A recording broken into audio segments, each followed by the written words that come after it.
మమ్మల్ని మిక్కిలిగా ప్రేమించే మా ప్రియమైన పరలోకపు తండ్రి, రెండవ రోజుకు మమ్మల్ని క్షేమంగా చేర్చి మా జీవితాలను మేము బలపరుచుకున్నట్టుకు, మీ పాద సన్నిధికి చేరుటకు మమ్మల్ని రప్పించినందుకు కృతజ్ఞతలు తండ్రి. జుల్పితే అనే దారాల కంటే మధురమైన, శక్తులన్నిటికీ మించిన శక్తిగా ఉన్న మీ మాటలు, వాక్యం ఆలోచించుటకు సిద్ధపడుచుండగా కేవలం మీ నడిపింపును మాత్రమే మేము అర్థిస్తూ, మీ సహాయము చేత మాత్రమే మా ధ్యానమంతయు ఉండులాగున సహాయం చేయమని యేసు ప్రభు వారి పవిత్రమైన నామములు ఈ ప్రార్థన సమర్పిస్తున్నాను తండ్రి. ఆమేన్.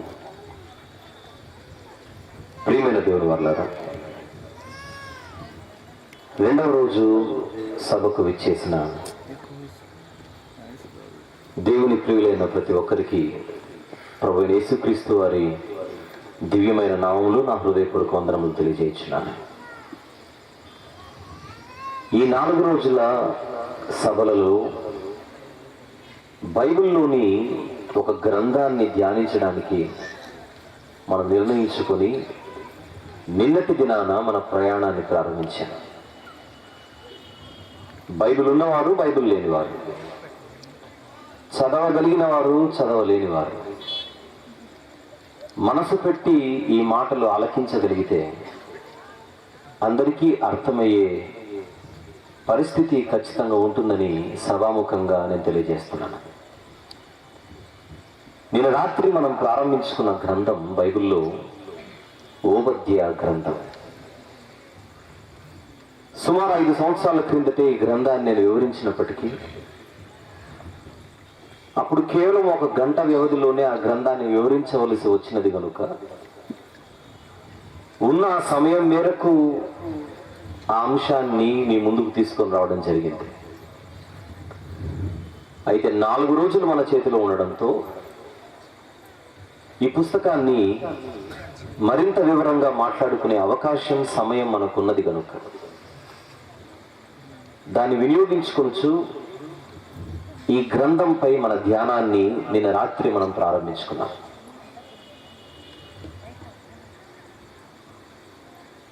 ఓబద్య గ్రంథం అన్నది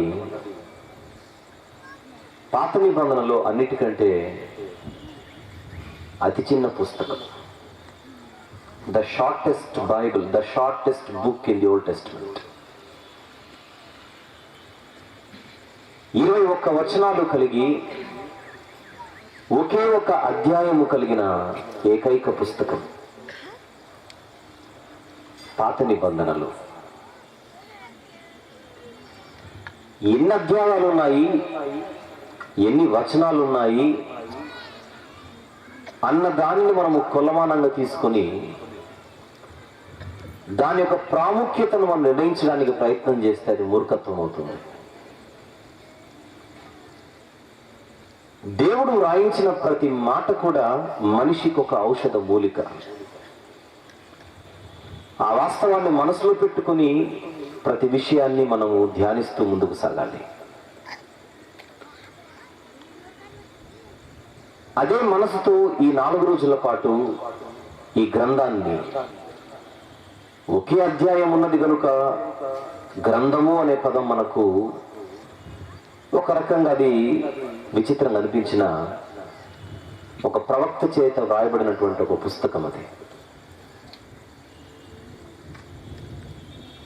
ఓబద్య అన్న పేరు గురించి, ఓబద్య అనేటువంటి మనిషి గురించి, ఆ పేరు మీద పాత నిబంధనలు ఉన్న మిగిలిన వ్యక్తుల గురించి నిన్నటి రాత్రి కొన్ని ఆలోచనలు చేసిన మనం ఈరోజు ఈ గ్రంథాన్ని అర్థం చేసుకోవడానికి పరిచయ భాగంగా మరికొన్ని విషయాలు జాగ్రత్తగా ఆలోచిద్దాం.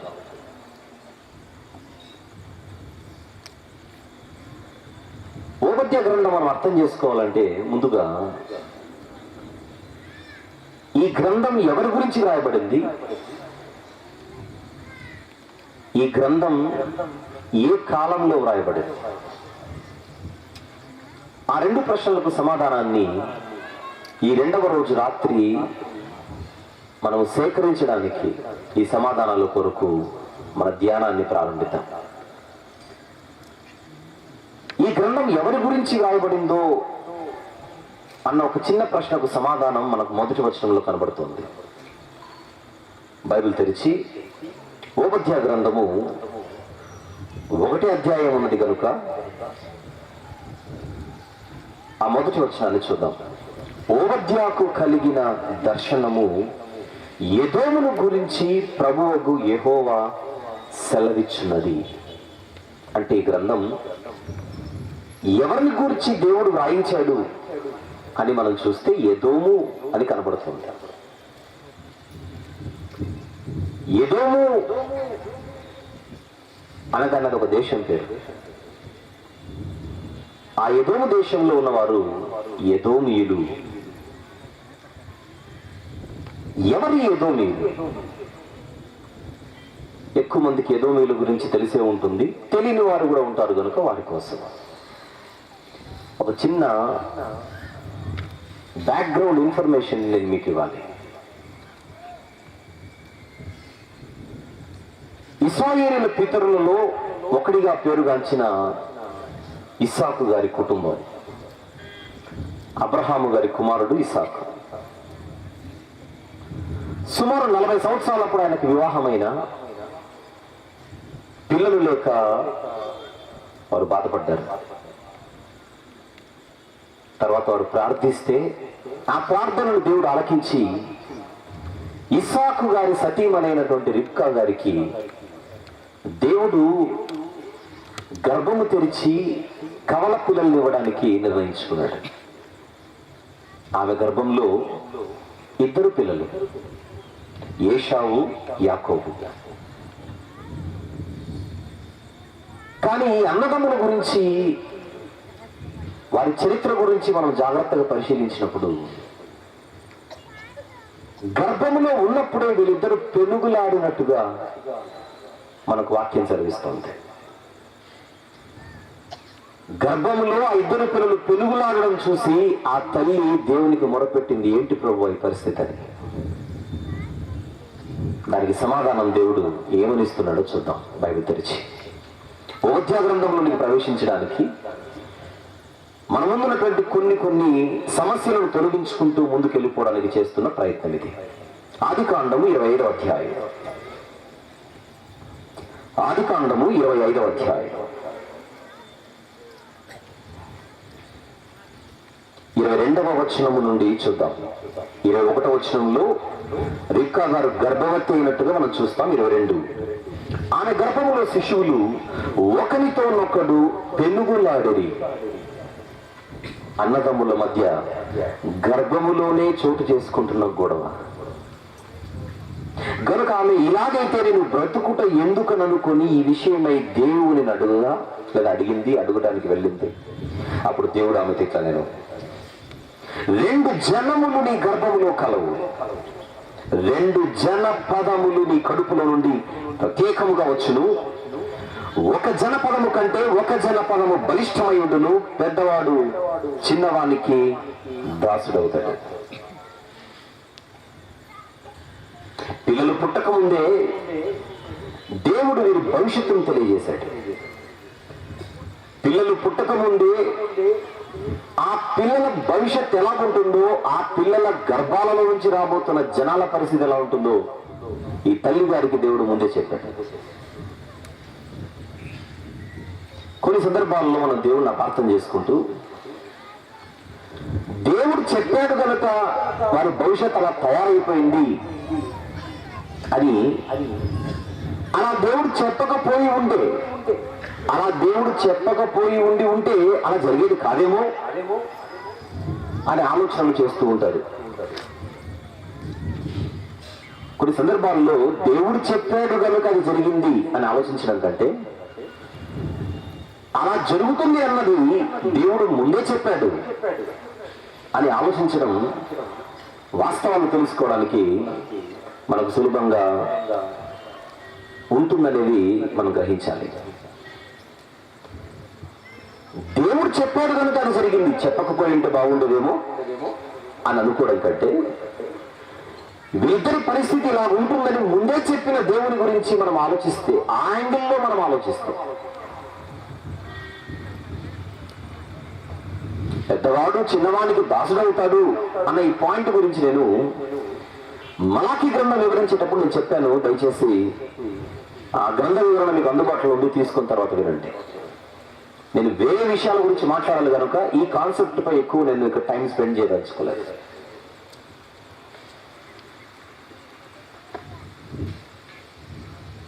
అయితే ఎదోము అన్న పదం గురించి, ఎదోమీల గురించి మనం నేర్చుకోవడానికి వెనకలికి మనం వెళ్ళిపోయి ఆలోచించినప్పుడు, రిబ్కా గారి గర్భంలో నుండి 2 పిల్లలు బయటకు వచ్చారు. అందులో మొదటి వాడు ఏశావు. ఆ ఏశావు గారికి ఉన్న మరొక పేరే ఎదోము. ఏశావు అన్నా ఎదోము అన్నా అర్థం మాత్రం ఒకటే, ఎర్రనివాడు. ఎర్రనివాడు. ఆయన పుట్టుకతోనే ఎర్రనివాడుగా ఉన్నట్టుగా 25వ వచనంలో మనం చూడవచ్చు. అధ్యాయం 25, వచనం కూడా 25. మొదటి వాడు ఎర్రని వాడుగా బయటికి వచ్చాడు. అతని ఒళ్ళంతయు రోమ వస్త్రము వలె ఉండేది కనుక అతనికి ఏశావు అను పేరు పెట్టింది. ఏశావు అనగా కింద ఫుట్నోట్ లో రోమము లేక ఎర్రని అని కనబడుతోంది. ఏశావు గారికి ఎరుపుకు చాలా దగ్గర సంబంధము. ఆయన చరిత్ర అంతా చదివితే మనకు అర్థమవుతుంది. ఆయన చర్మపు రంగు ఎరుపు, ఆయనకి ఇష్టమైన రంగు కూడా ఎరుపే. వీళ్ళు పెరిగి పెద్దవారైన తర్వాత యాకోబు గారు ఒకరోజు వంట చేస్తున్నాడు కూర. ఆ వంటను చూసి, ఆ కూర వంటకాన్ని చూసి టెంప్ట్ అయిపోయి ఏశావు గారు తన జ్యేష్ఠత్వపు హక్కు నమ్ముకున్నాడు. అలా ఆయన టెంప్ట్ అవడానికి ఆ వంటకం యొక్క రంగు ఎరుపు. అదే అధ్యాయంలో 30వ వచనాన్ని మనం చూస్తే, 25వ అధ్యాయం 30వ వచనం, నేను అలసి ఉన్నాను, ఆ ఎర్రగానున్న దానిలో కొంచెము దయచేసి నాకు పెట్టమని అడిగాను. ఆకలి అవుతోంది, తిండి పెట్టని అడగల. ఆ రంగు చెబుతున్నాడు చూడండి. నేను అలసి ఉన్నాను, ఆ ఎర్రగానున్న దానిలో కొంచెం దయచేసి నాకు పెట్టుమని అడిగాను. అందుచేత అతని పేరు ఎదోము అనబడెను. ఫుట్నోట్ లో ఎర్రని. యాకోబు గారికి సహోదరుడు ఇస్సాకు గారి పెద్ద కుమారుడు ఏశావుకున్న మరొక పేరే ఎదోము. ఎరుపుకి ఈ వ్యక్తికి చాలా అవినాభావ సంబంధం ఉన్నట్టుగా ఆ చరిత్రను మనం తిరిగేస్తున్నప్పుడు చాలా విషయాలు బయటపడతాయి. ఈ సందర్భంగా ఏశావు గారి గురించి మరొక మాట మనం జాగ్రత్తగా చూద్దాం. ఈయన పెరిగి పెద్దవాడైన తర్వాత ఎక్కువగా అరణ్యాలలో గడిపేవాడుగా మన కంటికి కనపడుతున్నాడు. పై వచనంలో 27వ వచనం, ఆ చిన్నవాడు ఎదిగినప్పుడు ఏశావు వేటాడుట యందు నేర్పరి అరణ్యవాసిగా ఉండేను. అరణ్యవాసి. ఈ 2 విషయాలు దయచేసి ఈ 2వ రోజు మీరు మనసులో పెట్టుకోవాలి. ఏశావు గారి రంగు ఎరుపు, ఆయనకి ఇష్టమైన రంగు ఎరుపే, ఆయన పేరుకు అర్థము ఎరుపే. ఆయనకున్న మరొక పేరు ఎదోము అయితే ఆ ఎదోముకున్న అర్థము కూడా ఎరుపే. ఎరుపుతో చాలా దగ్గర సంబంధము కలిగినటువంటి ఏశావు లేదా ఎదోము అరణ్యాలలో ఉండడానికి ఇష్టపడుతున్నట్టుగా ఆయన ప్రారంభ చరిత్ర మన కంటికి కనపడుతుంది. గ్రంథంలోనికి మనం ముందుకు వెళ్ళిపోయిన తర్వాత కొండల గురించి, అరణ్యాల గురించి, ఈ ఏశావు సంతానం గురించి మనం మాట్లాడుకోవాల్సిన పరిస్థితి ఉంటుంది కనుక ముందే ఈ విషయాలు మనసులో ముద్రించుకొని మన ధ్యానంలో ముందుకు వెళ్ళిపోదాం. ఎదోము అన్న పేరు కోసం మరికొన్ని వచనాలు బైబిల్లో చూద్దాం. మరికొన్ని వచనాలు. అది ఆదికాండము 36వ అధ్యాయం. ఆదికాండము 36వ అధ్యాయం మొదటి వచనం చూద్దాం. ఎదోమను ఏశావు వంశావళి ఇదే అని అంటున్నాడు. ఎదోమను ఏశావు వంశావళి ఇదే. అలాగే కిందికి వెళ్దాం. 8వ వచనం. 8వ వచనం. అప్పుడు ఏశావు షేరు మన్యములో నివసించెను. మన్యము, షేరు మన్యము. వద్దాం కాసేపు అయిన తర్వాత ఇక్కడికి. ఏశావు అనగా ఎదోము అన్నది చూడండి. 9వ వచనం. షేరు మన్యములో నివసించిన ఎదోమీయుల తండ్రి అయిన ఏశావు వంశావళి అని కనబడుతోంది. 19వ వచనం, అదే అధ్యాయం 19వ వచనం. ఎదోమును ఏశావు కుమారులు వీరు అంటున్నాడు. ఇక చివరిగా అదే అధ్యాయంలోని చివరి వచనం 43వ వచనం. ఆ 43వ వచనంలోని చివరి మాట మాత్రం చూద్దాం. చివరి మాట ఎదోము నాయకులు అని చెప్పి కింద చివరి మాట ఏశావు ఎదోమీయులకు మూల పురుషుడు అని పరిచయం కనపడుతుంది. మనం మాట్లాడుకుంటున్న ఓబద్య గ్రంథం ఎవరి గురించి రాయబడిందనే ప్రశ్నకు సమాధానం మొదటి వచనంలో కనబడింది. ఎదోము గురించని. ఆ ఎదోము దేశంలో ఉన్నవారు ఎదోమీయులైతే ఆ ఎదోమీయులకు మూల పురుషుడిగా ఎదోము లేదా ఏశావు అన్న వ్యక్తి చరిత్రలో మన కళ్ళ ముందు కనపడుతున్నాడు.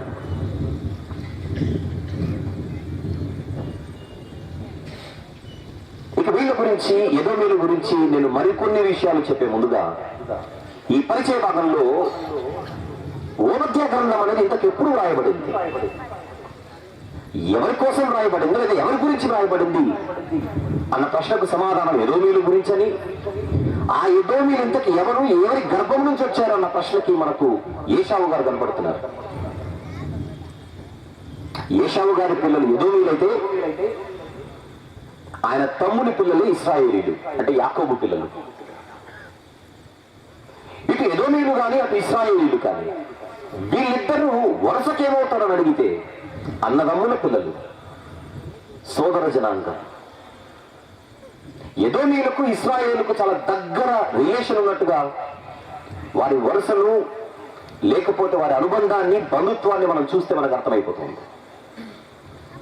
ఆ విషయాన్ని అక్కడితో మనం ఆపివేసి ఓబద్య గ్రంథం అనేది ఇంతకెప్పుడు రాయబడింది, పరిచయంలో ఉన్నాం కనుక ఈ విషయాలను ముందుగా మాట్లాడుకుని అసలు బాడీలోనికి ఇవన్నీ ముగించుకున్న తర్వాత మనం ప్రవేశిద్దాం. వద్దాం ఒకసారి ఓబద్య గ్రంథానికి. 1వ అధ్యాయం కలిగిన ఈ ఓబద్య గ్రంథం ఎప్పుడు రాయబడింది అని చెప్పడానికి ఓబద్య గారు ఎక్కువగా మనకు ఆనవాళ్ళు ఏమి ఇవ్వలేదు. నిన్న కూడా చెప్పాను నేను ఈ విషయం. ఆనవాళ్ళు అంటే తన గ్రంథంలో ఏ రాజుల పేరు ఆయన ప్రస్తావించలేదు, మిగిలిన ప్రవక్తలు ప్రస్తావించినట్టుగా.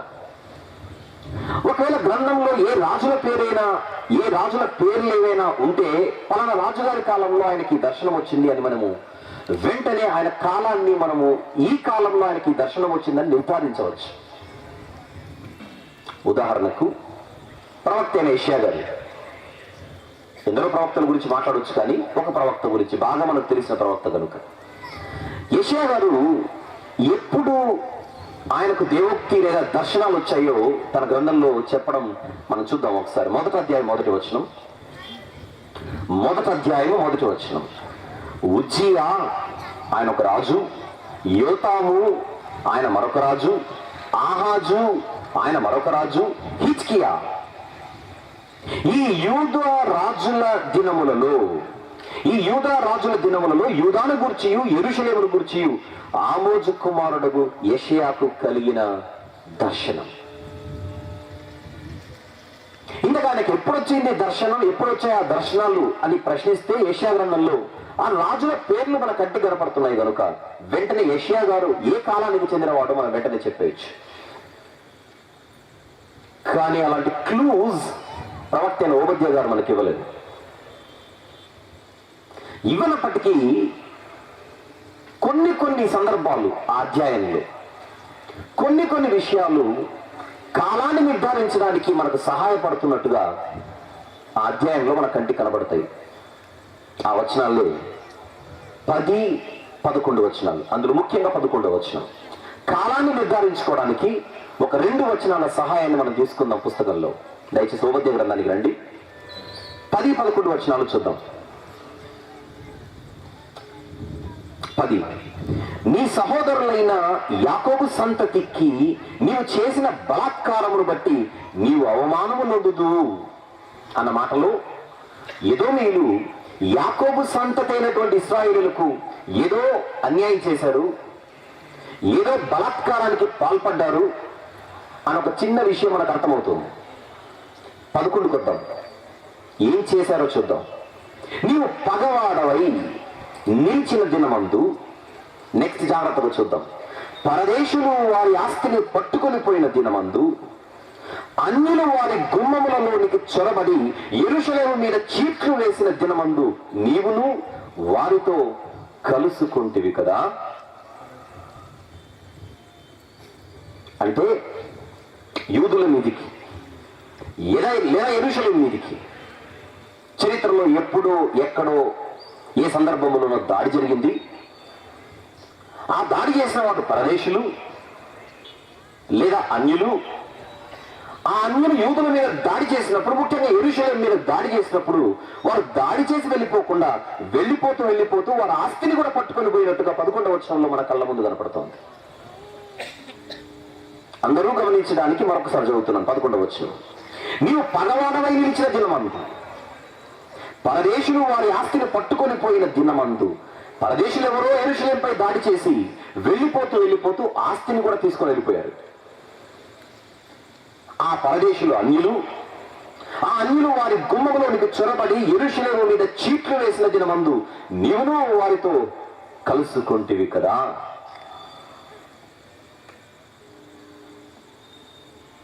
ఈ 11వ వచనంలో మనకు ఒక మంచి సహాయం ఏదో దొరుకుతున్నట్టుగా మన కళ్ళ ముందు కనపడుతుంది. అంటే ఓబద్యా గారు ఎప్పుడు ఈ గ్రంథాన్ని రాశాడు, ఏ కాలంలో రాశాడు అన్న ప్రశ్నకు సమాధానంగా ఈ సహాయాన్ని మనం తీసుకుని ఆలోచిస్తే ఖచ్చితంగా చరిత్రలో బైబిల్లో రాయబడినట్టుగా ఎప్పుడెప్పుడు యెరూషలేముపై దాడులు జరిగాయి, ఎవరెవరు దాడులు చేశారు, దాడులు చేసినప్పుడు వెళ్ళిపోతూ ఎవరెవరు వాళ్ళ ఆస్తిని పట్టుకొని వెళ్ళిపోయారు అన్న ఆలోచనలతో మనం బైబిల్ చదివితే మనకేమైనా దాడులు కనపడతాయేమో. ఆ దాడులలో ఎవరైనా యెరూషలేములో ఉన్నటువంటి ఆస్తిని తీసుకుని వెళ్ళిపోయారేమో. అది జరిగినప్పుడు ఎదోమీయులు అన్న వాళ్ళు ఆ పరదేశులకు సహాయం చేసినట్టుగా, యాకోబు సంతతికి వ్యతిరేకంగా వాళ్ళు నిలబడినట్టుగా ప్రవక్త చెబుతుంటే, ఆ దాడులు జరిగిన తర్వాత ఎప్పుడు ఓబద్యా గారి గ్రంథాన్ని రాశాడు, దాడి జరిగిపోయిన తర్వాత రాయబడుతున్న గ్రంథంగా మన కళ్ళ ముందు కనపడుతుంది. పరదేశులు వారి మీద దాడి చేసినప్పుడు అంటే అయిపోయింది అది. పరదేశులు వారి ఆస్తిని పట్టుకొని పోయిన దినమందు అయిపోయింది అది. అన్యులు వారి గుమ్మములలోనికి చొరబడి యెరూషలేము మీద చీట్లు వేసిన దినమందు అయిపోయింది అది. నీవును వారితో కలుసుకుంటివి కదా అయిపోయింది.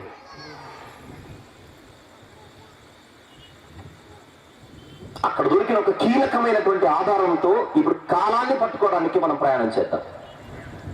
అంత జాగ్రత్తగా పరిశీలిస్తేనే విషయం అర్థమవుతుంది మనకు. ఇప్పుడు మనం చరిత్రను ఆలోచించాలి. ఆ చరిత్రలో యెరూషలేము పరిస్థితి ఆలోచించాలి. అలా పరిశీలించినప్పుడు యెరూషలేము మీద జరిగిన దాడుల గురించి మనం ఆలోచిస్తే మనకేమైనా దొరుకుతాయేమో చూద్దాం. సహజంగా యెరూషలేము మీద దాడి అనగానే మనకు బబులోను మీద దాడి గుర్తొస్తుంది. నెబుకద్నెజరు చక్రవర్తి పాలనలో యెరూషలేము మీద దాడి జరిగినప్పుడు అప్పుడు అక్కడి నుంచి ఆస్తి బబులోనుకు వెళ్ళిపోయినట్టుగా చాలా సందర్భాల్లో మన బైబిల్లో చదువుతాం. కానీ కేవలం అది మాత్రమే కాదు, బబులోను దాడి కంటే ముందు చాలా సార్లు యెరూషలేము మీద దాడులు జరిగాయి. ఆ దాడులలో మొదటిగా మనం చెప్పుకోవాల్సింది సొలొమోను కుమారుడైన రెహబాము కాలంలో జరిగిన దాడి.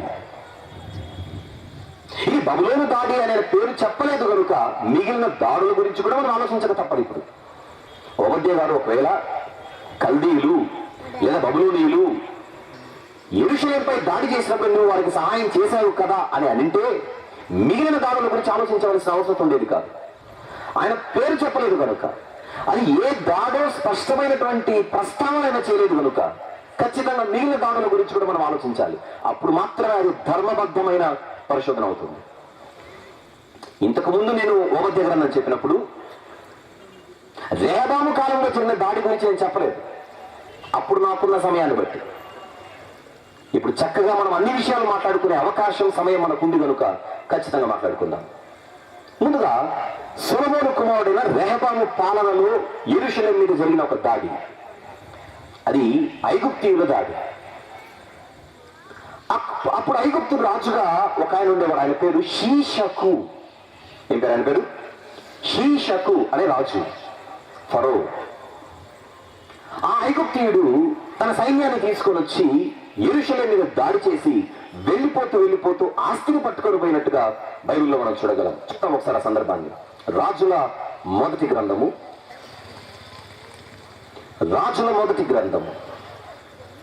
14వ అధ్యాయం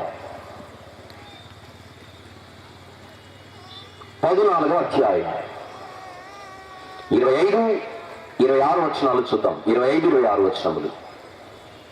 రాజైన రెహబాము యొక్క 5వ సంవత్సరమందు ఐగుప్తు రాజైన షీషకు యెరూషలేము మీదికి వచ్చి, ఓబద్యా గారు అదే మాట్లాడుతున్నారు. ఈ సందర్భం అవునో కాదో తర్వాత మాట్లాడుకుందాం. కానీ యెరూషలేము మీద ఒక దాడి జరుగుతోంది ఇక్కడ.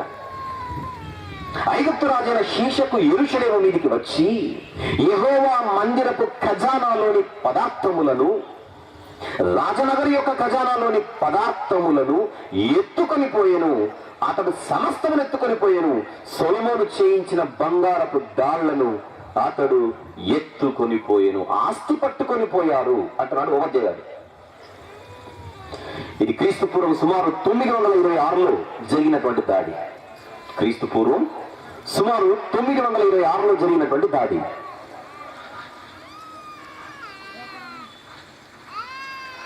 ఈ దాడిలో ఐగుప్తీయులు అనేటువంటి అన్యులు లేదా పరదేశులు, ఓబద్యా గారి ఆ ప్రస్తావనను మనం మనసులో పెట్టుకొని కొన్ని లెక్కలు ఇక్కడ వేద్దాం. దాడి చేసింది ఎవరు అంటున్నాడు ఓబద్యా గారు? పరదేశులు. దాడి చేసింది ఎవరు అంటున్నాడు ఆయన? అన్యులు. పరదేశులు గాను అన్యులు గాను మనకు ఐగుప్తీయులు కనపడుతున్నారు. అట్ ద సేమ్ టైం వచ్చిన వాళ్ళు ఆస్తిని కూడా పట్టుకొని పోయినట్టుగా మన కళ్ళ ముందు కనపడుతుంది. ఇది ఒక దాడి లేదా మొదటి దాడి అనుకోండి. ఇక రెండవ దాడి. ఈ రెండవ దాడి మనకు బాగా తెలిసిన ఒక యూదా రాజు, ఆయన పేరు యెహోషాపాతు. యూదా రాజులలో ఒక భక్తిగల రాజుగా మనకు యెహోషాపాతు కనబడతాడు.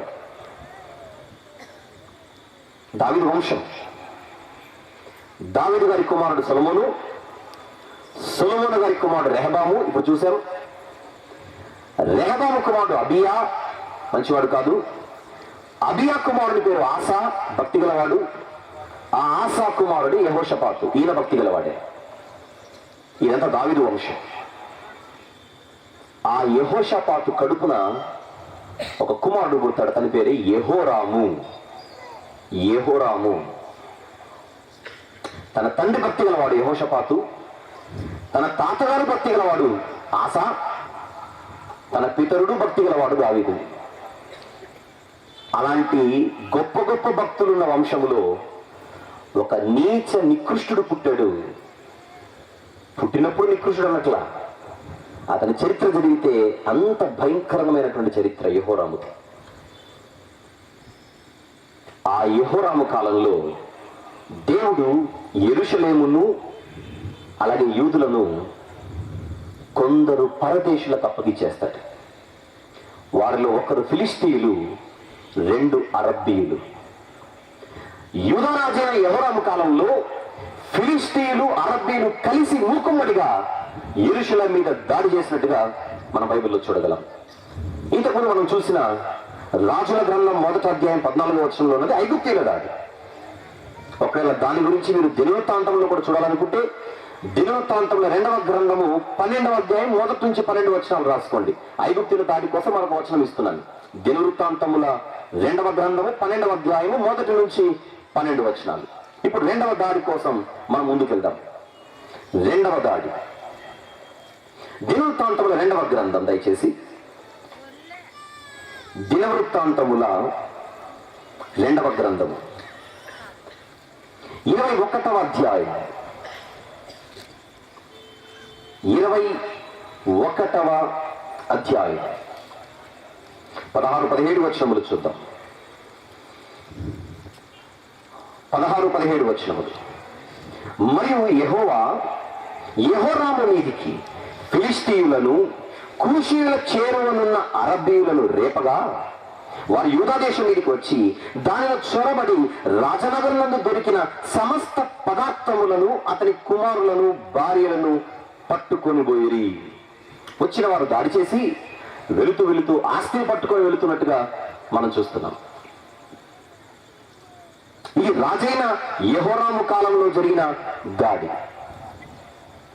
దీని ఎక్కువగా క్రీస్తు పూర్వం 848 నుంచి 841 మధ్య కాలంలో చోటు చేసుకున్న దాడిగా ఎక్కువ శాతం అందరూ అభిప్రాయపడతారు.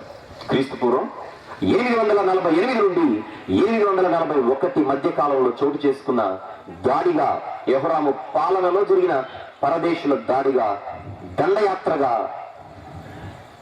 ఆ కాలం గురించి ఆలోచిస్తూ ఉంటారు చాలా మంది. ఇది 2వ దాడి.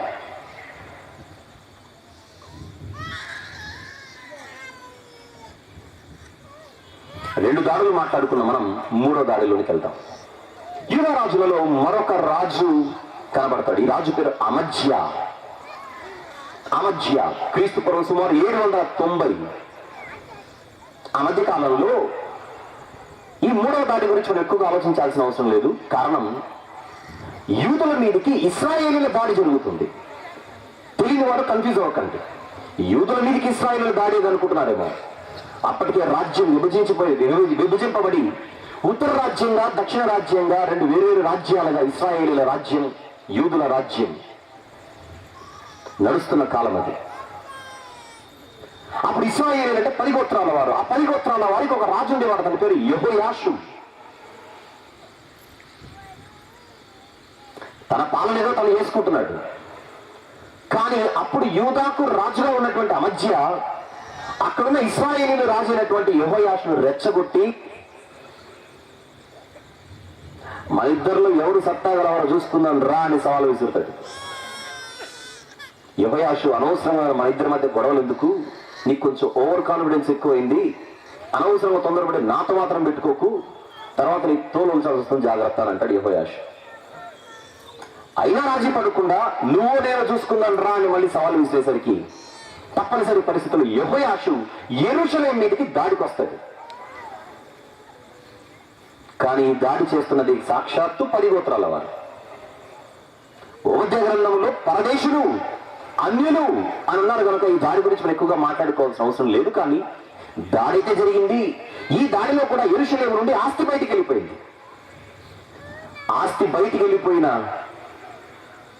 ఈ దండయాత్ర గురించి కూడా ఒకసారి బైబిల్లో చూద్దాం.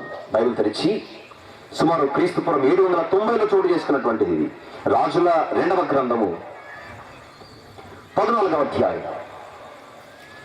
రాజుల 2వ గ్రంథము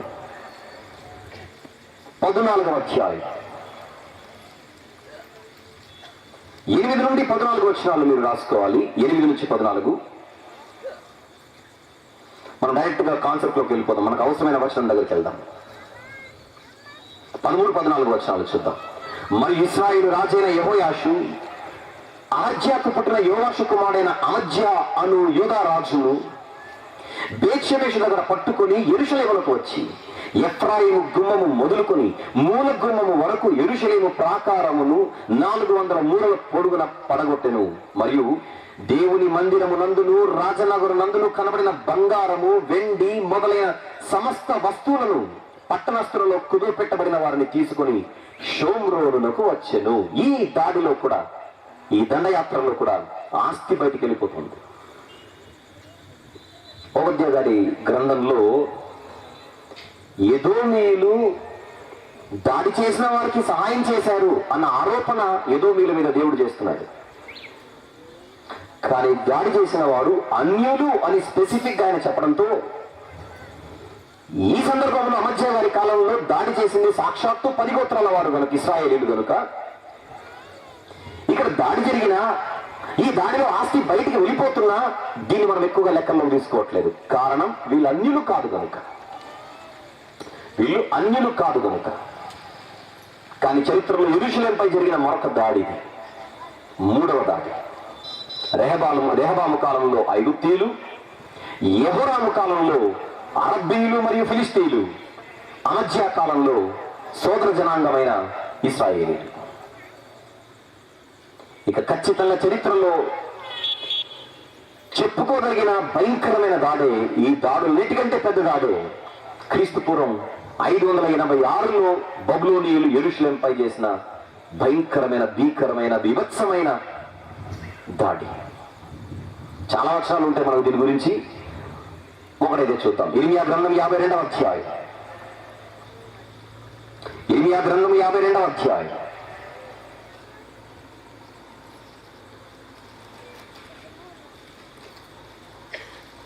పదిహేడు నుంచి లేదా 12 నుంచి చూద్దాం. ఇర్మియా గ్రంథము 52. మీరు 12 నుండి 17 వరకు మీరు రాసుకోండి. కొన్ని అయితే చూద్దాం. మీరు 12 నుంచి తర్వాత చదువుకోవాలి. 15 నుంచి చదువుతున్నాను, లేదా 17 చదువుకున్నాను డైరెక్ట్గా. మరియు యెహోవా మందిరములో నుండిన ఇత్తడి స్తంభములను, మందిరములో నుండిన మట్లను, ఇత్తడి సముద్రమును కల్దీయులు తునకలుగా కొట్టి ఆ ఇత్తడి అంతయు బబులోను కొనిపోయేది. అదిగాక వాడు బిందెలను, కుండలను, కత్తెరలను, గిన్నెలను, గరిటెలను, యాజకులు సేవ చేయి ఇత్తడి ఉపకరణములన్నిటినీ కొనిపోయేది. మరియు పళ్ళెములను, ధూపార్తులను, గిన్నెలను, పాత్రలను, బంగారు వాటిని బంగారునకును, వెండి వాటిని వెండికి చేర్చుకుని రాజదేహ సంరక్షకుల అధిపతి కొనిపోయేను. రాజైన సొలొమోను యెహోవా మందిరముకు చేయించిన 2 స్తంభములను, సముద్రమును మట్ల క్రింద నుండిన 12 ఇత్తడి వృషభములను కొనిపోయేను. వీటన్నిటికున్న ఇత్తడి ఎత్తు వేయుటకు అసాధ్యము. ఆస్తి వెళ్ళిపోతుంది బబులోనికి. మరి మరొక 2 వచనాలు మీకోసం. దినవృత్తాంతముల 2వ గ్రంథం 36వ అధ్యాయం. దినవృత్తాంతముల 2వ గ్రంథము 36వ అధ్యాయం 6, 7 వచనములు. 7వ వచనం చూద్దాం డైరెక్ట్ గా.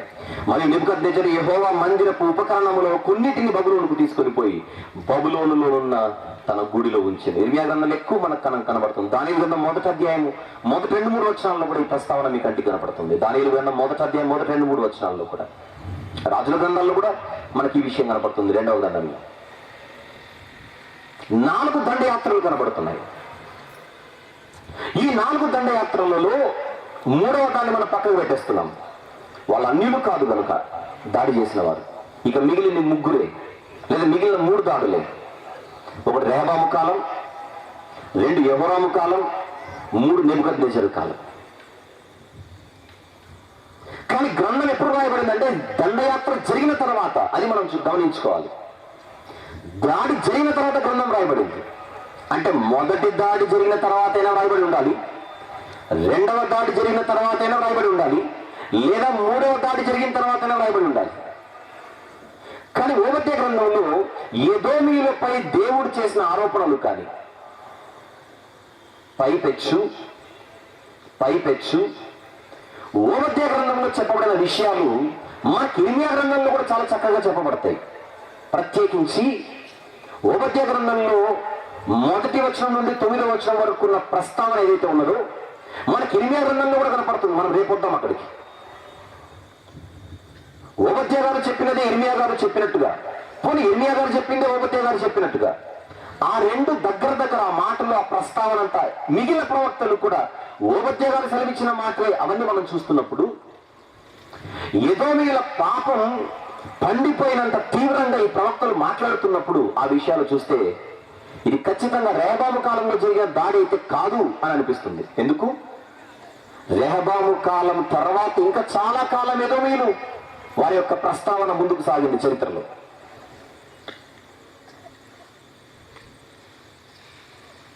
రెహబాము కాలానికి ఎదోమీయుల పాపం మరి ఇంత తీవ్రంగా ఉన్నదో లేదో అనే సందేహాలు ఖచ్చితంగా వస్తాయి మనకు. రెహబాము కాలంలో జరిగిన దాడి తర్వాత ఓబద్య గ్రంథం రాయబడి అనడానికి ఆస్కారాలు చాలా తక్కువ కనపడతాయి. కారణం, ఓబద్యతో పాటు మిగిలిన ప్రవక్తలు ఎదోము గురించి చెప్పిన విషయాలను మనసులో పెట్టుకుంటే. ఆమోస్ గారు మాట్లాడతారు, ఇర్మియా గారు మాట్లాడతారు, యెషయా గారు మాట్లాడతారు. ఈ ప్రవక్తలందరూ కూడా ఎదోమీయుల గురించి చెప్పినటువంటి మాటలు మనం చూసినప్పుడు రేబాము కాలం అయితే కాదు అన్న ఆలోచన మనకు వచ్చేస్తుంది. మూడవ దాడి కాదు, పక్కా మూడవ దాడి అయితే కాదు, వాళ్ళందరూ కాదు కనుక ఇక మిగిలిన 3 దాడుల్లో చాలా వెయిట్, చాలా తక్కువ ఉన్నటువంటి దాడే ఈ ప్రస్తావన కోసం, ఈ కాల నిర్ధారణ కోసం రేబాము కాలంలో జరిగిన ఐగుప్తీయుల దాడి కూడా కాదు అనడానికి అవకాశాలు ఎక్కువ ఉన్నాయి. ఇప్పుడు మొదటి దాడి కూడా పక్కన పెడితే ఇక మిగిలిన 2 దాడులు. ఒకటి యెహోరాము కాలంలో జరిగిన దాడి, 2 నెబుకద్నెజరు కాలంలో జరిగిన దాడి.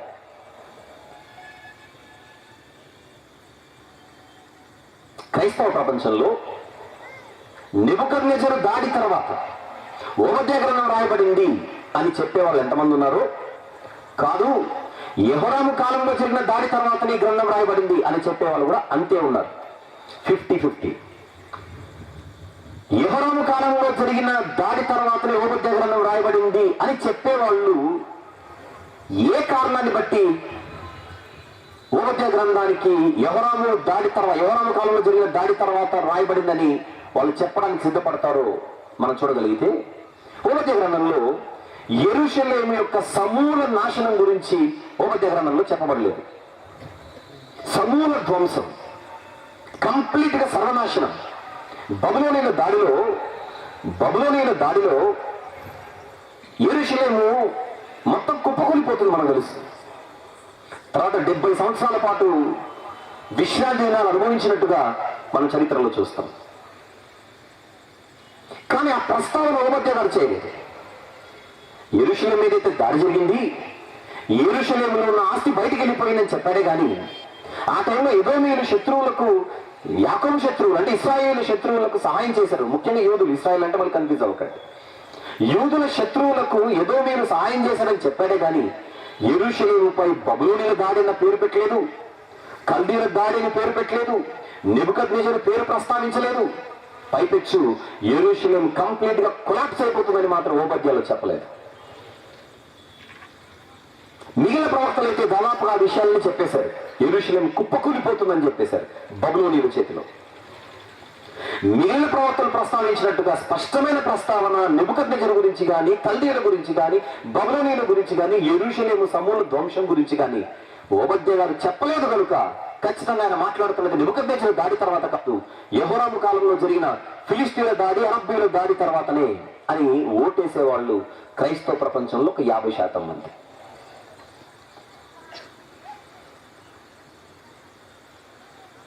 అవునని మనకు అనిపిస్తుందా?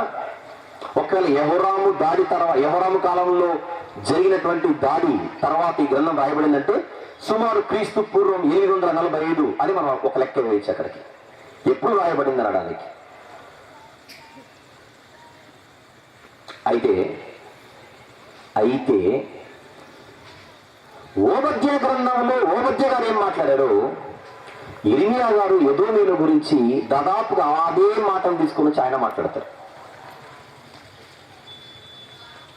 ఉదాహరణకు 1-2 వచనాలు చూద్దాం. అంటే ఇప్పుడు ఇర్మియా గారి ప్రస్తావన చాలా ప్రాముఖ్యం ఈ సందర్భంగా. ఎందుకు అని అంటే ఇర్మియా గారు ఏ కాలానికి చెందినవాడో మనకు బాగా తెలుసు. అందుచేత కొంచెం ఇర్మియా గారి సహాయం తీసుకుందాం మనం. ఓబద్యా గ్రంథంలో కొన్ని మాటలు చూద్దాం. రేపు ఎక్కువగా మాట్లాడుకుంటాం వీటి గురించి. కాల నిర్ధారణ కోసం ఒక వచనాన్ని అయితే మనం తీసుకుందాం. ఒక వచనం ఓబద్యా గ్రంథం 1వ అధ్యాయం ఉంది, అందులో 3వ వచనం. ఆ 3వ వచనంలో చదువుకుందాం మొత్తం. అత్యున్నతమైన పర్వతాల మీద ఆసీనుడవై ఉండి కొండ సందులలో నివసించువాడా, నన్ను క్రిందికి పడద్రోయగలవాడు ఎవడననుకున్నవాడా, నీ హృదయ గర్వము చేత నీవు మోసపోతివి. ఆ మాట ఒకటి చాలండి, ఎక్కువగా మాట్లాడుకుంటాం కనుక దీని గురించి. నీ హృదయ గర్వము చేత నీవు మోసపోతివి అని ఓబద్యా గారు ఎదోమీయుల గురించి చెబుతుంటే దాదాపుగా అదే మాట ఇర్మియా గారు మాట్లాడతారు తన గ్రంథంలో. చూద్దాం 49వ అధ్యాయం ఇర్మియా గ్రంథము 49వ అధ్యాయం 16వ వచనం చూద్దాం ఒకసారి. 16వ వచనం, నీవు భీకరుడవు, కొండ సందులలో నివసించువాడా. అదే కదా మనం చదువుకుంది ఇప్పుడు. పర్వత శిఖరమును స్వాధీనపరుచుకున్నవాడా, నీ హృదయ గర్వము నిన్ను మోసపుచ్చాను. నీవు పక్షిరాజు వలె నీ గూటిని ఉన్నత స్థలంలో కట్టుకొని నన్ను అక్కడ నుండి నిన్ను క్రిందకు పరద్రోసెదను. ఇదే యెహోవా వాక్కు. ఇర్మీయా గ్రంథం ఈ మాట చూశారు కదా, ఇర్మీయా గ్రంథం ఈ మాట చూశారు కదా. ఇప్పుడు మళ్ళీ ఓబద్య గ్రంథానికి రండి దయచేసి. ఓబద్య గ్రంథము మళ్ళీ 3వ వచనం చూద్దాం. మరలా 3వ వచనం చూద్దాం. అత్యున్నతమైన పర్వతముల మీద ఆసీనుడవై ఉండి కొండ సందులలో నివసించువాడా, నన్ను క్రిందికి పరద్రోయగలవాడు ఎవడని అనుకున్నవాడా, నీ హృదయ గర్వము చేత నీవు మోసపోతుంది. 4వ వచనం కూడా, పక్షిరాజు గూడంత ఎత్తున నివాసము చేసుకుని నక్షత్రములలో నీవు దాన్ని కట్టినను అచ్చట నుండి నేను నిన్ను క్రింద పడవేతును. ఇర్మీయా గారు ఏం చెబుతున్నారు? ఓబద్య గారు అదే చెబుతున్నారు. ఓబద్య గ్రంథం ఏముందో ఎదోము గురించి ఇర్మీయా గ్రంథంలో అదే కనపడుతుంది. అంటే వీళ్ళిద్దరూ ఎదోమీల గురించి మాట్లాడుతున్నప్పుడు వీళ్ళిద్దరి మనసులో ఒక సంఘటన అయితే ఖచ్చితంగా కదులుతుంది. ఆ ప్రవక్త గాని ఈ ప్రవక్త గాని ఒక జనాంగం గురించి ఒకటే విషయాన్ని దాదాపు అదే పదజాలంతో చెబుతున్నారు అని అంటే వీళ్ళిద్దరూ కూడా ఒక సందర్భాన్ని ఖచ్చితంగా కళ్ళతో చూశారు అని అనిపిస్తుంది. మరి ఇర్మీయా గారు ఏ కారణం చెందినవాడు? బబులోనీయులు యెరూషలేంపై దాడి చేసినప్పుడు ప్రత్యక్షంగా ఉండి చూసిన ప్రవక్త, ప్రత్యక్ష సాక్షి. బబులోనీయులు 3 దఫాలుగా దాడి చేస్తారు యూదుల మీద, యెరూషలేముపై. క్రీస్తుపూర్వం సుమారు 606 నుంచి 605 మధ్యలో ఒక దాడి, అది మొదటి దాడి. క్రీస్తుపూర్వం 598 నుంచి 97 మధ్య కాలంలో, 598 నుంచి 97 మధ్య కాలంలో బబులోనీయులు చేసిన 2వ దాడి, అది కూడా ఇర్మీయా గారు చూశారు. క్రీస్తుపూర్వం 586లో బబులోనీయులు చేసిన 3వ దాడి. ఈ 3 దాడులను ప్రత్యక్షంగా చూసిన ఒక గొప్ప ప్రవక్త ఇర్మీయా గారు. ఆ దాడులలో మిగిలిన జనాంగాలు ఏం చేశారో కూడా ప్రత్యక్షంగా చూశాడు ఆయన. మోయాబీలు ఏం చేశారో, అమ్మోనీయులు ఏం చేశారో, ఈవెన్ ఎదోమీయులు ఏం చేశారు. అటు ఇర్మీయా గారి ప్రస్తావన ఎదోమీయుల గురించి మన మనసులో పెట్టుకున్నప్పుడు, ఆ మాటలే ఓబద్య గ్రంథంలో మన కళ్ళ ముందు కనబడుతున్నప్పుడు, ఓబద్య గారు ఇర్మీయా గారి కాలానికి సమకాలికుడిగా మనకు అనుమానాలు ఎక్కువగా పెరుగుతున్నాయి. యెరూషలేము సమూల ధ్వంసం గురించి ఓబద్య గారు చెప్పకపోయి ఉండొచ్చు. కేవలం ఆ పాయింట్ మనసులో పెట్టుకుని ఇది నెబుకద్నెజరు పాలనలో బబులోనీయులు యెరూషలేము మీద దాడి చేసిన తర్వాత రాయబడిన గ్రంథము కాదు అని చెప్పడానికి కేవలం ఆ ఒక్క పాయింట్ మనసులో పెట్టుకుని ఈ విషయాన్నంతటిని కొట్టిపారేసే పరిస్థితి అయితే ఎంత మాత్రం ఉండదు. అందుచేత బబులోనీయుల దాడి తర్వాతనే ఈ గ్రంథం రాయబడింది అని చెప్పేవారు కూడా బలంగా చూపించే ఆధారాలే ఇప్పుడు మనం మాట్లాడుకుంటున్న ఆధారాలు. ఒకవేళ నెబుకద్నెజరు పాలనలో బబులోను దాడి తర్వాత ఈ గ్రంథం రాయబడింది అనుకుంటే, దాడి జరిగింది 586 అయితే 586లో దాడి జరిగినప్పుడు, పెద్ద దాడి గురించి మాట్లాడుతున్నాను, 3వ దాడి గురించి మాట్లాడుతున్నాను. ఆ దాడి జరిగినప్పుడు ఎదోమీయులు ఖచ్చితంగా బబులోనీయులకు సహాయం చేశారు. ఎలా చేశారో, ఏం చేశారో తర్వాత మాట్లాడుకుందాం, మిగిలిన 2 దినాలు ఉన్నాయి మనకు. అది చూసిన దేవుడు తన ప్రవక్తల చేత ఈ జనాంగపు భవిష్యత్తును వ్రాయించేస్తున్నాడు.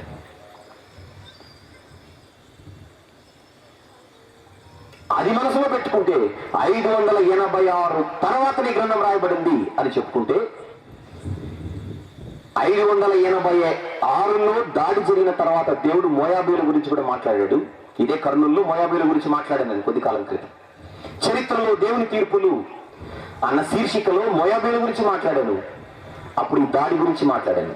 ఆ దాడి తర్వాత మోయాబీల ప్రస్తావన, ఆ దాడి తర్వాత మోయాబీల పతనం ఎలా జరిగిందో ఆ మోయాబీల గురించిన పాఠంలో త్వరలో వస్తుంది మీకు నెట్లో.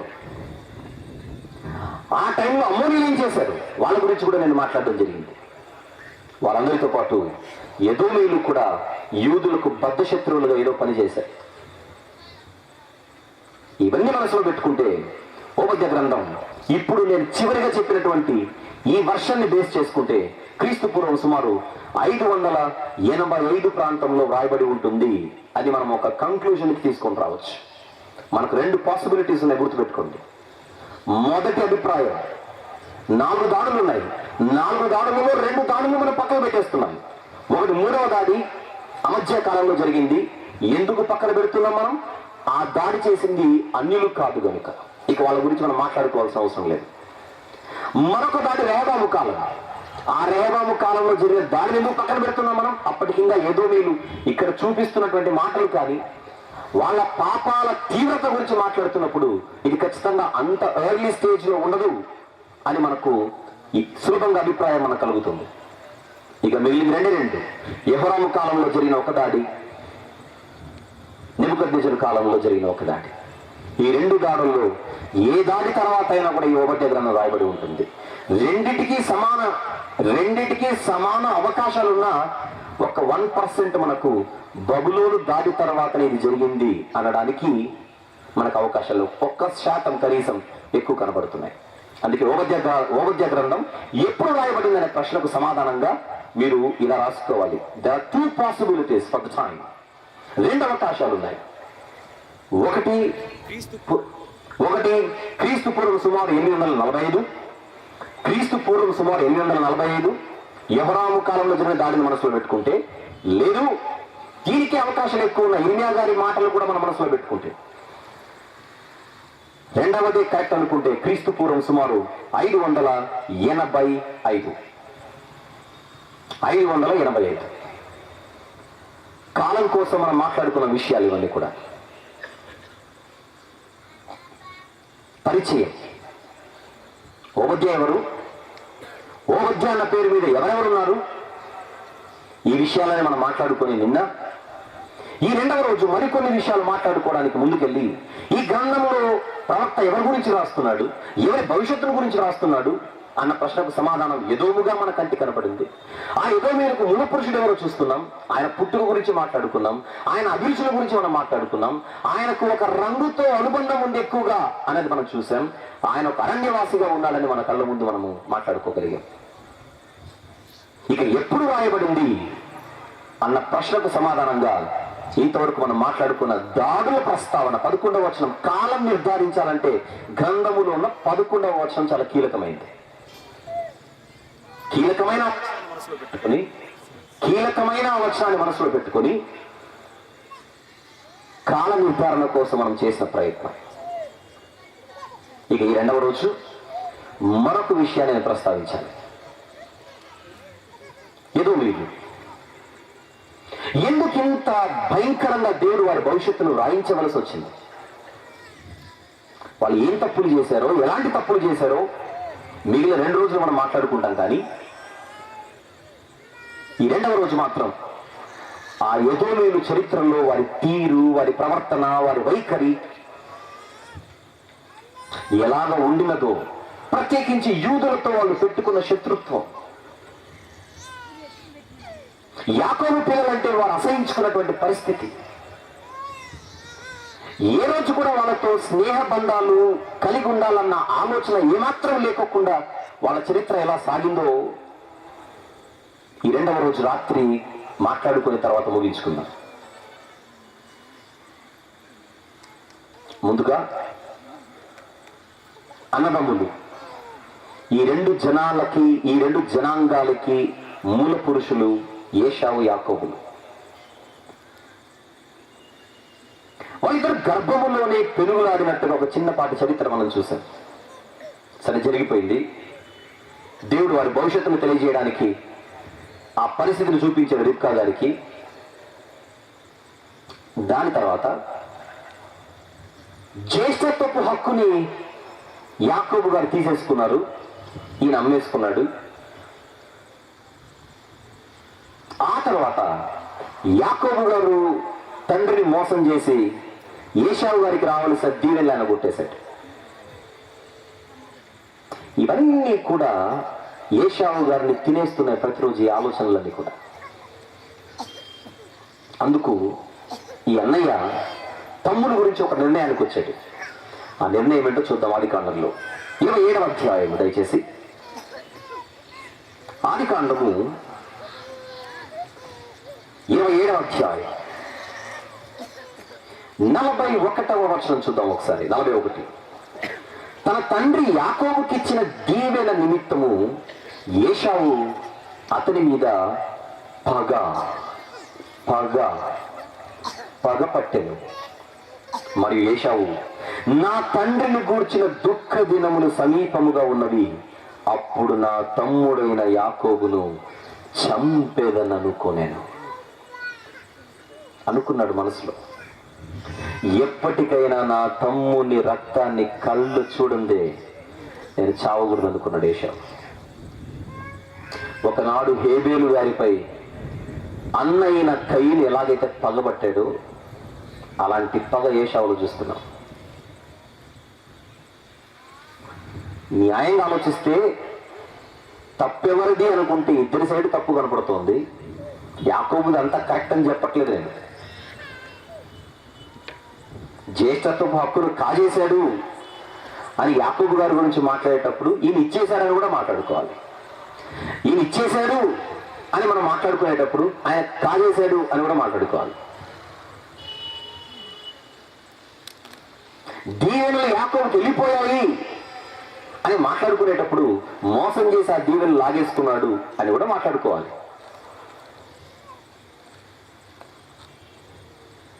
ఇద్దరి సైడ్ తప్పు ఉంది, కానీ అన్న మాత్రం పగబట్టేశాడు. కానీ సంతోషించాల్సిన విషయం ఏంటంటే పగబట్టిన అన్నయ్య చాలా కాలం తర్వాత చరిత్ర చాలా జరుగుతుంది. యాకోబు వెళ్ళిపోతాడు పారిపోయి, పిల్లలు పుడతారు. పెళ్ళిళ్ళైన తర్వాత ఆ పిల్లలను కుటుంబీకులందరినీ తీసుకొని చాలా కాలం తర్వాత మళ్ళీ తన అన్నను ఎదుర్కొంటే ఆ రక్తబంధం పొంగుకొచ్చి బయటికి తమ్ముడిని చూడగానే ఏశావు ఎలా ప్రవర్తిస్తున్నాడో చూద్దాం. అదే ఆదికాండము 33వ అధ్యాయం. ఇదంతా జరిగిపోయిన చాలా కాలానికి అన్నదమ్ములు కలుసుకున్నప్పుడు వాళ్ళిద్దరి మధ్య ఎలాంటి బాంధవ్యం చోటు చేసుకుంటుందో చూద్దాం. 33వ అధ్యాయం ఆదికాండము 4వ వచనం చూద్దాం ఒకసారి. 4. అప్పుడు ఏశావు అతను ఎదుర్కొన్న పరుగెత్తి తమ్ముడిని చూడగానే పరుగెత్తుకుంటూ వెళ్ళిపోతున్నాడు అన్నయ్య. ఏశావు అతన్ని ఎదుర్కొన్న పరుగెత్తి అతని కౌగలించుకొని అతని మెడ మీద పడి ముద్దు పెట్టుకొని వారిద్దరూ కన్నీరు విడిచిరి. ఎరా ఎంతకాలమైందిరా నేను చూస్తాననుకోలేదు నాది. అప్పుడు తమ్ముడు, నువ్వు ఇలా నన్ను రిసీవ్ చేసుకుంటా నేను కూడా అనుకోలేదు అన్నాయి అనుకున్నాడు మనసులో. నువ్వు ఇలా అంటావని కూడా అనుకోలేదు ఎప్పుడు. ఒరే అన్ని పక్కన పెట్టేద్దాం, మన రక్తం ఇది. ఆ సీన్ మీరు ఊహించుకుంటే ఎంత చక్కని దృశ్యం అది. గొడవ పడిన పగలతో నిండిపోయిన అలాంటి పరిస్థితిలో నుంచి వాళ్ళ ముగింపుకు వచ్చేసరికి ఈ పెద్దలైన అన్నదమ్ములిద్దరు కూడా కలిసిపోయి ఆనందంగా వాళ్ళ కుటుంబాలు కలిసిపోయినట్టుగా మనం చూస్తాం. దీన్ని ఏమంటాం? ఈ ఎండింగ్ ఏమంటాం? ఏదో అంటాం తెలుగులో పదం. ఈ ముగింపుని ఏదో అంటాం. విషాదాంతానికి వ్యతిరేక పదం ఏంటి? సుఖాంతం. ఇది సుఖాంతం. కథ సుఖాంతమైంది వీళ్ళిద్దరి మధ్య.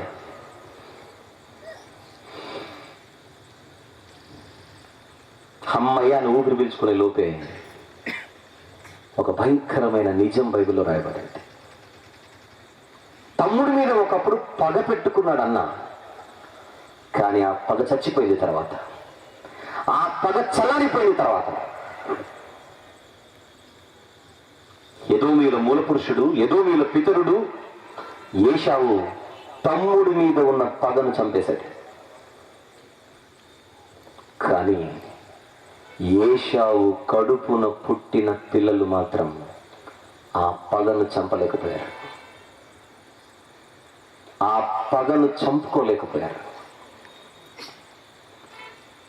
పగ తండ్రితోనే అంతమైంది అనుకుంటే బాగుండేది, కానీ తండ్రి మనసులో మాత్రమే అంతమైంది. ఆయన పిల్లలలో మాత్రం ఆ పగ కంటిన్యూ అయిపోయింది. ఎక్కడ వీలైతే అక్కడ యాకోబు పిల్లల అంతు చూడాలని తర్వాత చరిత్రలో ఎదోమీయులు ప్రయత్నాలు చేస్తూనే వచ్చారు. కారణం లేకపోయినా వారి మీద యుద్ధానికి కాలు దువ్విన చరిత్ర ఎదోమీయులది.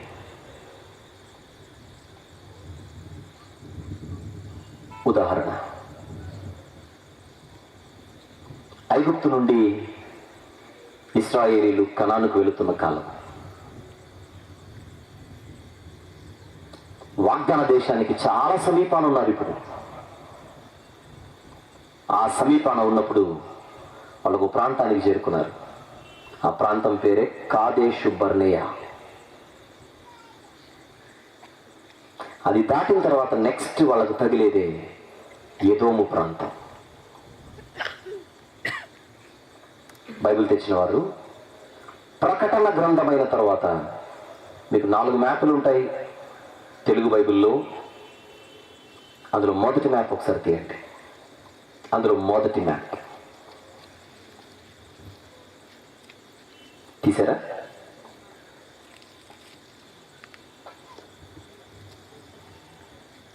అబ్రహాము ప్రయాణము చేసిన ప్రదేశములు బైబిల్ అలా అడ్డంగా తిప్పి పెట్టుకోండి. ఎడమ వైపున క్రిందికొస్తే, కంప్లీట్ క్రిందికొస్తే మీకు ఎర్ర సముద్రం కనబడాలి. కనబడిందో లేదో చెప్పండి చాలు. ఎర్ర సముద్రము దాటి అలా పైకి రండి, సీనాయి పర్వతం కనపడుతుంది. ఉందా? ఉంది. ఆ సీనాయి పర్వతం నుంచి అలా పైకి వచ్చేయండి నెమ్మదిగా. కాదేషు బర్నేయ కనబడుతుంది మీకు. ఉన్నదా? ఉంది. అక్కడికి వచ్చిన తర్వాత ఇప్పుడు వాళ్ళు పైకి వెళ్ళిపోవాలి, కనాను దేశానికి వెళ్ళిపోవాలి. కొంచెం పైకి వెళ్ళిపోతే మీకు యెరూషలేం కనబడాలి. యెరూషలేం ఉంది కదూ. ఆ భూభాగంలోనికి వీళ్ళు వెళ్ళిపోవాలి ఇప్పుడు. కానీ వెళ్ళాలంటే కాదేషు బర్నేయ దాటిన తర్వాత వాళ్ళకి ఎవరు కనపడుతున్నారు? ఏ ప్రాంతం?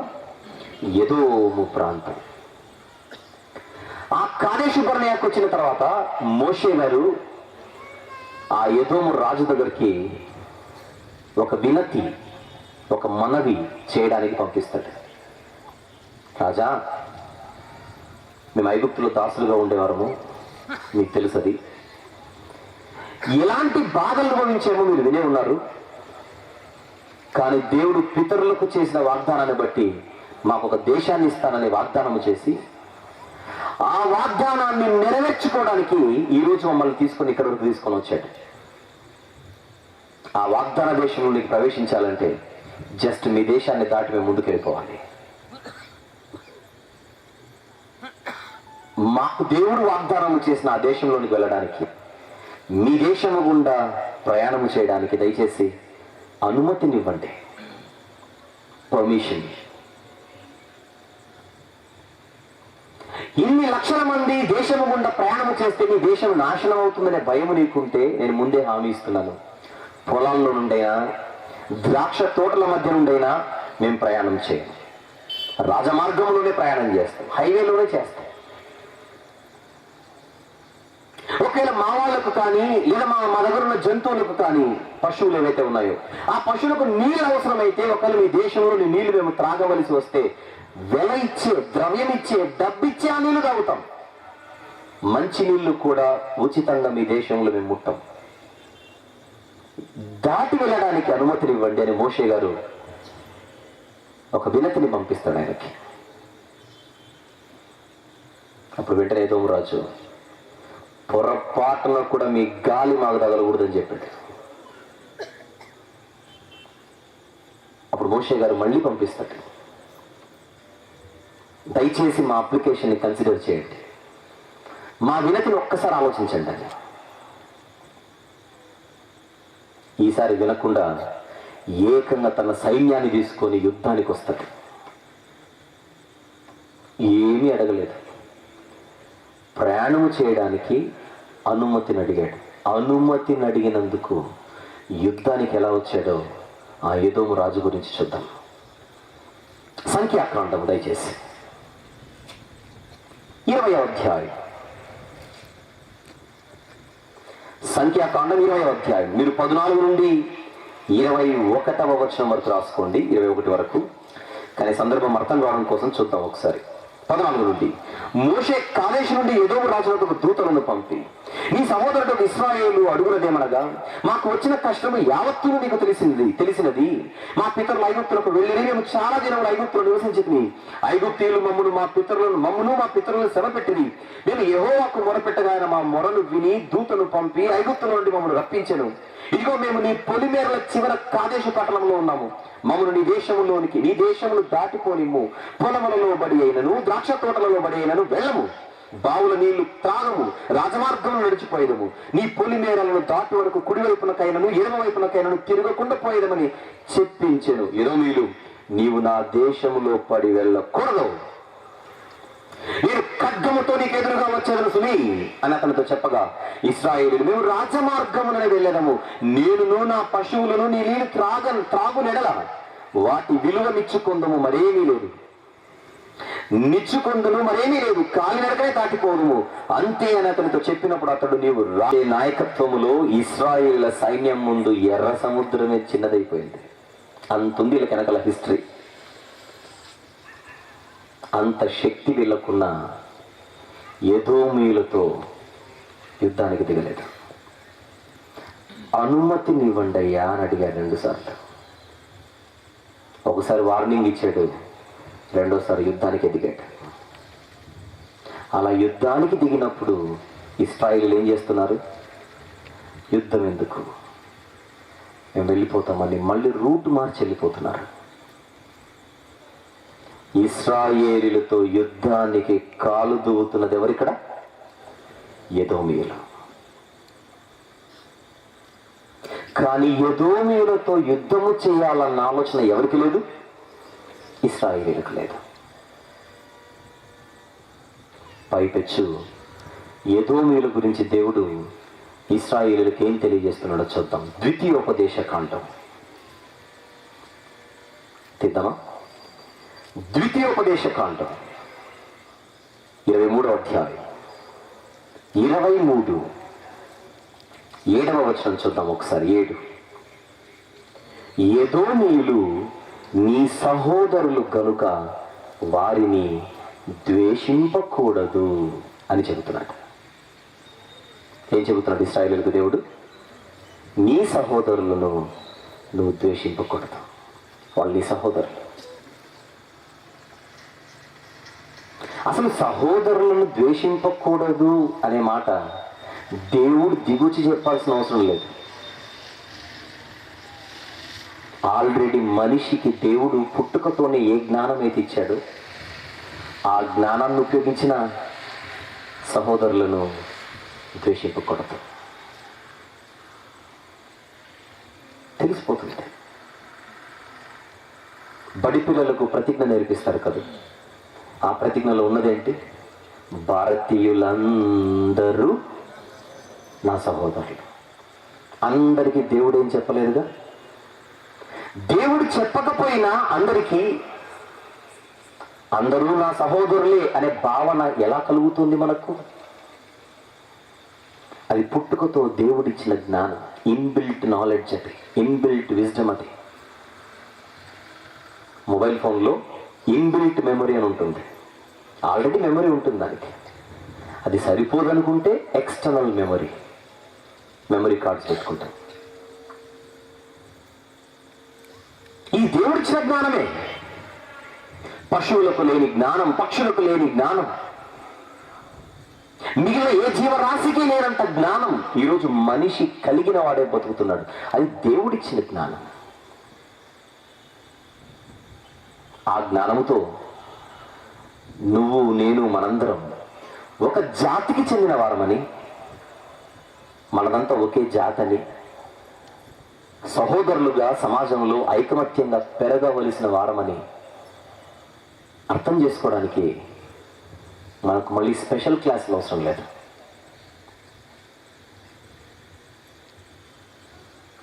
కానీ ఎదోమీయులు ఇశ్రాయేలీయులను ఏనాడు కూడా సహోదరులుగా చూసే పరిస్థితి వాళ్ళ చరిత్ర ఎప్పుడు చూసినా కనబడదు.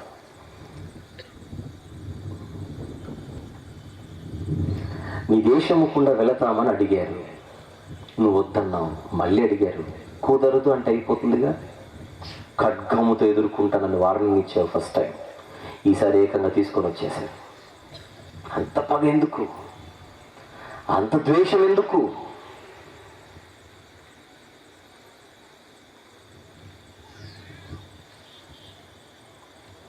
ఎదోమీయుల తత్వం ఏంటో ఈ రెండవ రోజు మీకు అంతో ఎంతో అర్థమవుతోందని అనుకుంటున్నాను. ఎదోమీయుల ఎడల ఇశ్రాయేలులకు లేని తత్వం, ఇశ్రాయేలుల ఎడల ఎదోమీయులకున్న తత్వం అది.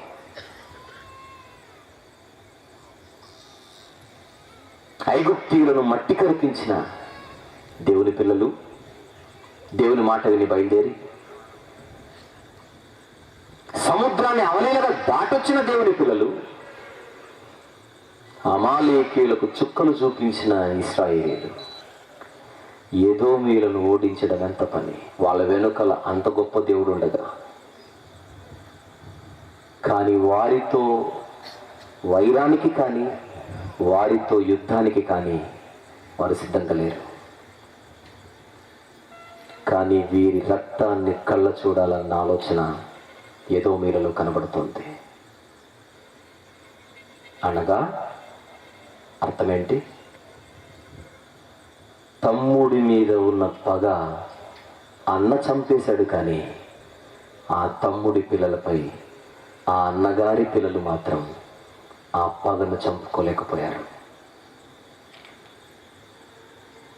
కనానులోనికి అడుగు పెట్టక ముందే ఎదోమీయులు ఒక సిగ్నల్ ఇచ్చేశారు ఇశ్రాయేలులకి, మీకెప్పటికీ మేము సహోదరులము కాదు. వాగ్దాన దేశంలోనికి అడుగు పెట్టక ముందే వారేంటో చూపించారు.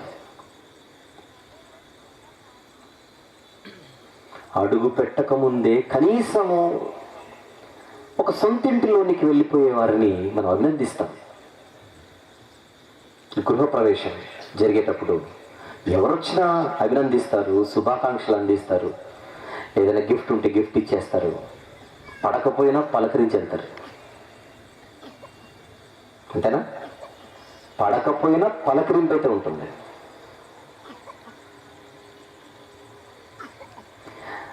కొత్త దేశంలోనికి అడుగు పెట్టకముందే ఎదోమీయుల నుంచి ఇలాంటి పరిస్థితిని ఇశ్రాయేలులు చవి చూస్తున్నప్పుడు, రేపు ఆ దేశంలోనికి వెళ్ళి బ్రతుకుతున్నప్పుడు వీళ్ళ దగ్గర నుంచి సహాయము కానీ వీళ్ళ దగ్గర నుంచి సహకారము కానీ ఇలాంటివి ఏమైనా ఉంటాయని అనుకుంటే అది పొరపాటు అవుతుంది.